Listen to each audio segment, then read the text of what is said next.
Hello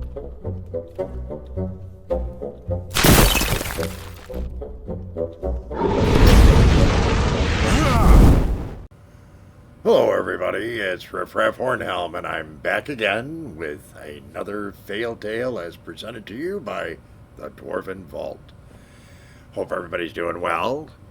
For those of you who live in at least the southern part of Northern America, so not the Canadian part, but the United States part, have filled yourselves with lots of turkey.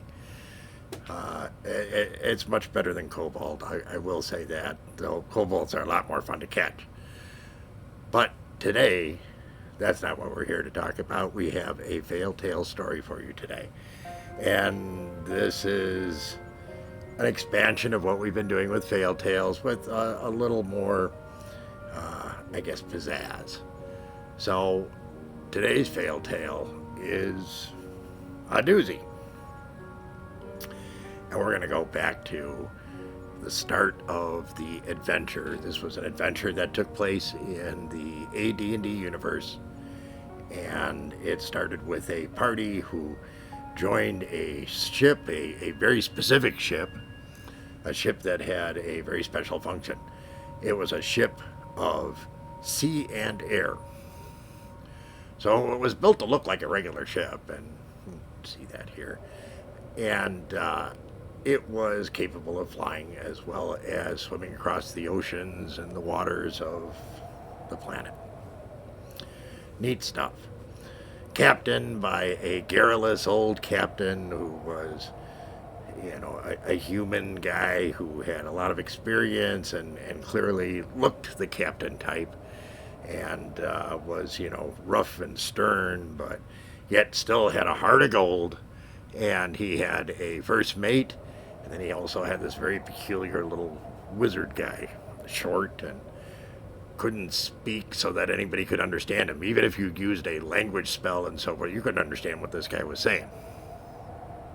However, the captain and first mate could understand him and were able to translate whatever the wizard had to say to the rest of the party, and of course, to work with the crew and everybody aboard.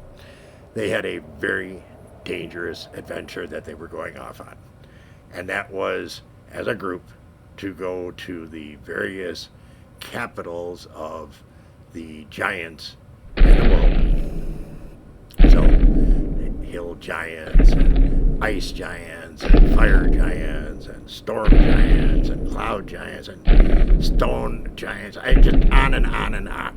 This was clearly a difficult dungeon, and one that, as an adventuring group, was going to challenge them to the utmost to survive. And of course, they had very dramatic, positive, epic successes, and they also had some pretty interesting fails. And we're going to talk about one of those today. So, this beautiful ship of the air is in one of the segments of the dungeon where they had to go to a cloud castle. They had parked the ship a little bit under the edge of the leading cloud upon which the castle was built, and had climbed to the top, in a couple of cases flying to the top, in order to go in and do what they needed to do. In the course of this adventure, one of the giant guard dogs attacked the party. Now, this is not your average guard dog. It's not that it's oversized, it's humongous. We're talking a guard dog whose head was the size of like a couple of minivans or mammoths or something like that. It was huge. And there was one member of the party, a strong fighter, but dumb as a post. No, dumb as a rock. A post can grow. There was no hope for this one. But he was lucky as lucky could be. And he fought against this huge dog. And on an epic, using a magic sword that had extra powers on a critical hit, he rolled a critical hit, and he cut the head of this dog clean off. Amazing. Epic. Deserves all that applause. There's no two ways about it. So what happened then? Well, the head kind of rolled off the edge of the cloud,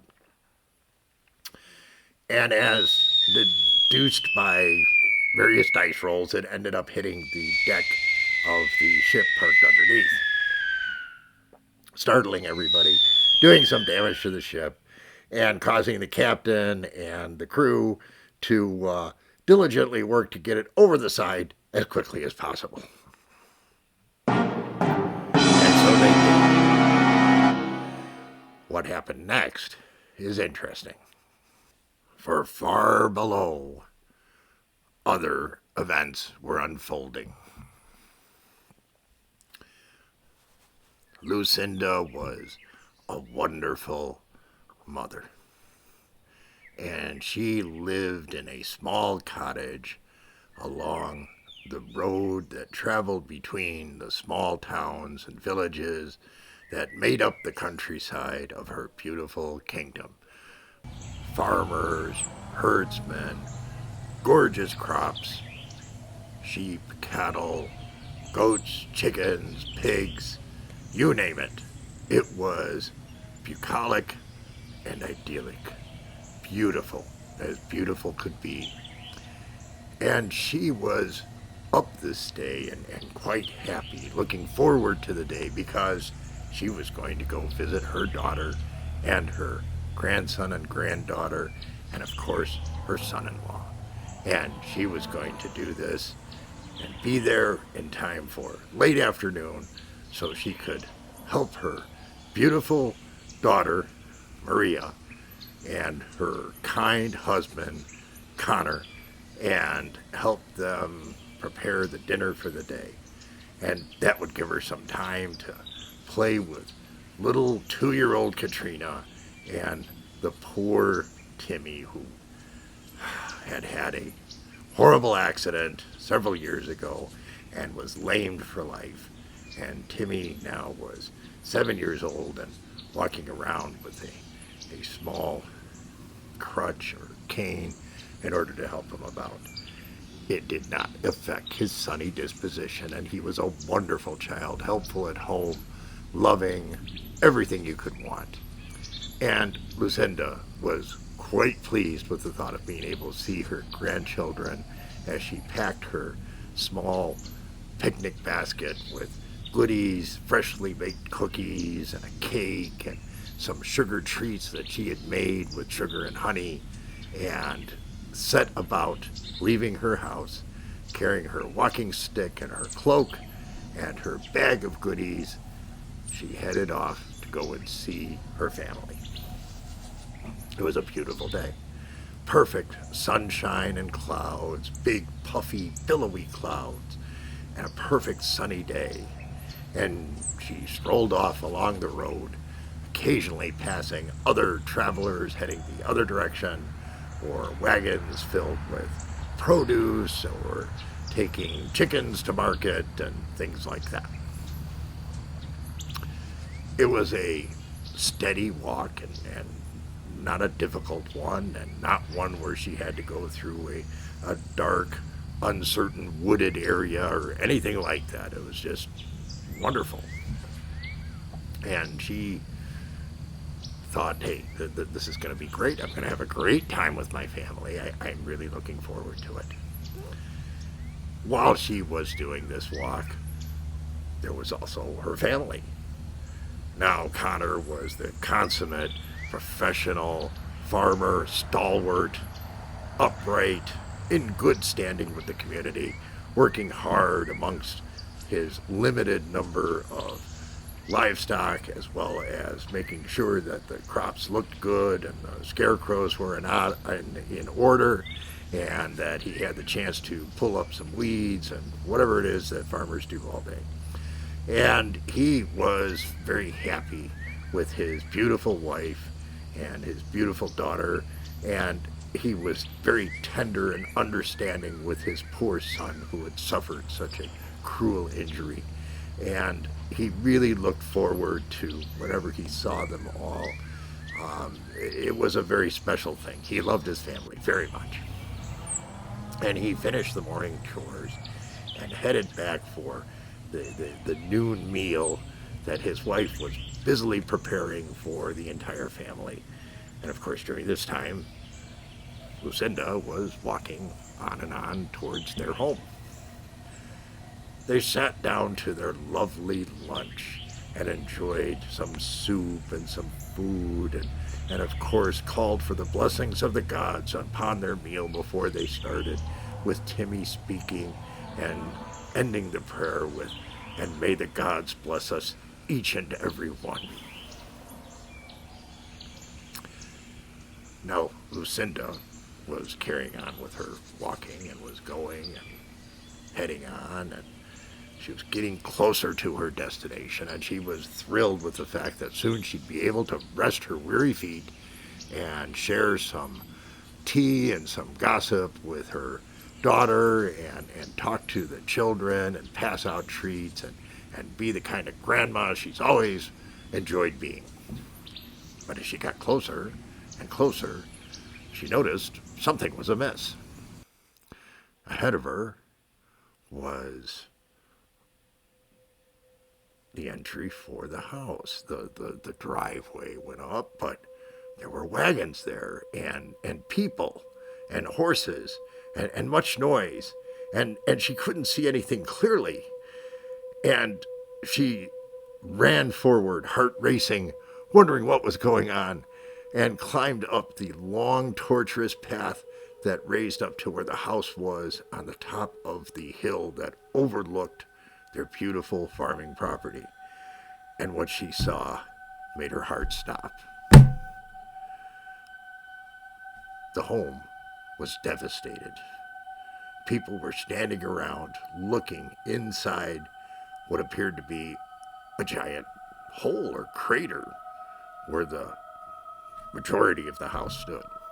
There was still a little bit left standing and so forth, and she couldn't tell what was going on, so she rushed forward and looked in and could see this giant, well, it was a head.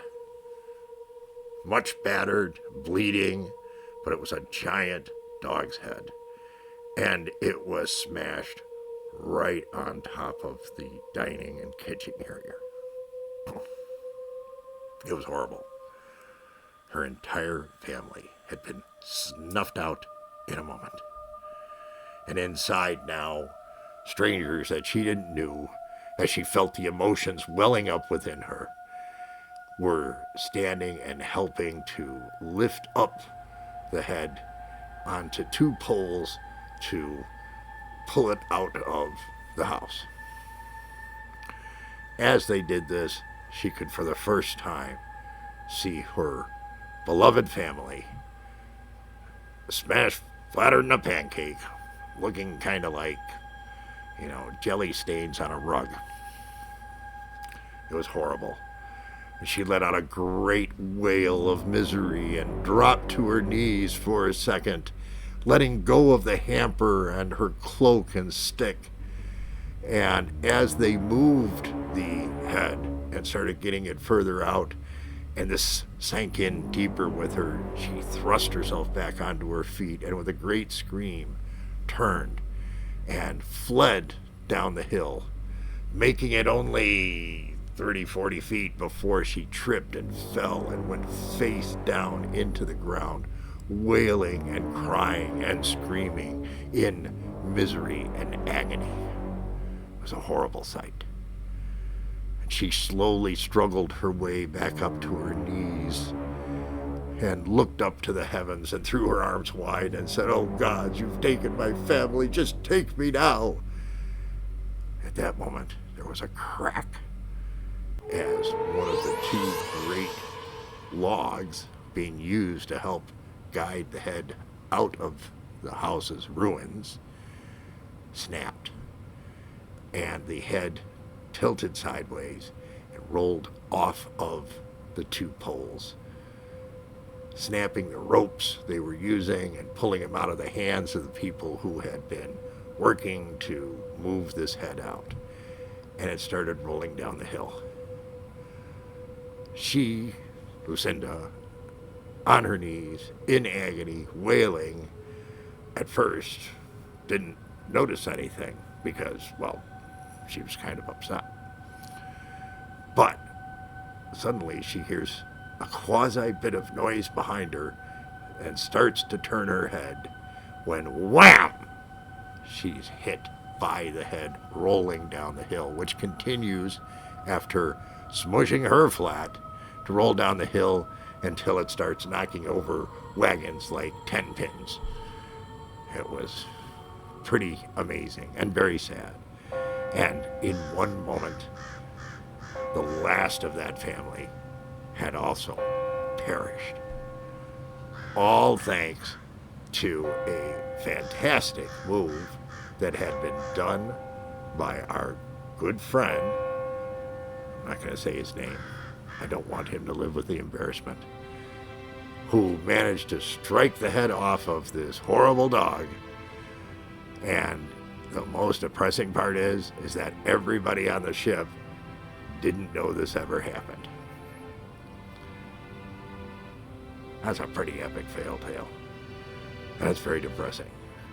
It's also kind of funny. So, something different. Hope you enjoyed that today. We look forward to seeing you back here again soon. And remember, if you enjoyed, hit that subscribe button, hit that like button, share it with your friends, and come back and see us again real soon. And remember, dwarves rock.